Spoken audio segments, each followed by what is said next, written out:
சட்டமன்ற தேர்தல் அறிவித்த பிறகு மிகப்பெரிய எழுச்சி மக்கள் மத்தியில் தோன்றியிருக்கிறது.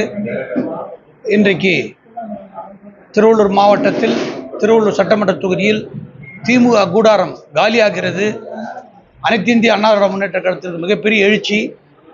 இப்போது இருக்கின்ற சட்டமன்ற உறுப்பினர் 10 ஆண்டுகளாக இங்கே சட்டமன்ற உறுப்பினராக இருந்து மக்களுக்கு எந்த நன்மையும் செய்யாமல் அவர் தனிப்பட்ட முறையில் வளம் கண்டார் என்பதுதான் நிதர்சனமான உண்மை. இதற்கு இந்த 26 சட்டமன்ற தேர்தலில் ஏப்ரல் 23ஆம் தேதி அன்று இந்த திருவள்ளூர் சட்டமன்ற தொகுதி வாக்காளர் பெருமக்கள் நிச்சயமாக அவர்களை வீட்டுக்கு அனுப்புகின்ற வகையில் அனைத்து இந்திய அண்ணா திராவிட முன்னேற்ற கழகம் வெற்றி பெறுகின்ற வகையில் இரட்டைலைக்கு வாக்களிப்பார்கள் என்று நாங்கள் முழுமையாக நம்புகிறோம். சட்டமன்ற தேர்தல் அறிவித்த பிறகு மிகப்பெரிய எழுச்சி மக்கள் மத்தியில் தோன்றியிருக்கிறது.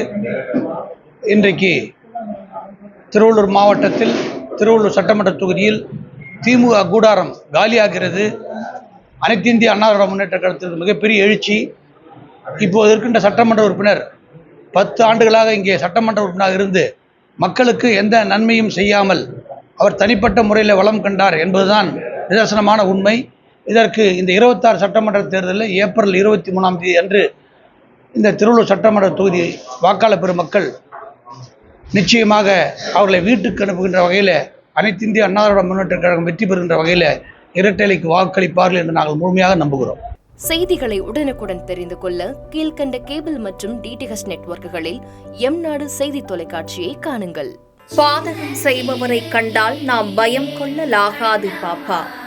மோதி மிதித்து விடு பாப்பா, அவர் முகத்தில் உமிழ்ந்து விடு பாப்பா. அண்மை செய்திகளை உடனுக்குடன் தெரிந்து கொள்ள இணைந்திருங்கள் எம்நாடு தொலைக்காட்சியுடன்.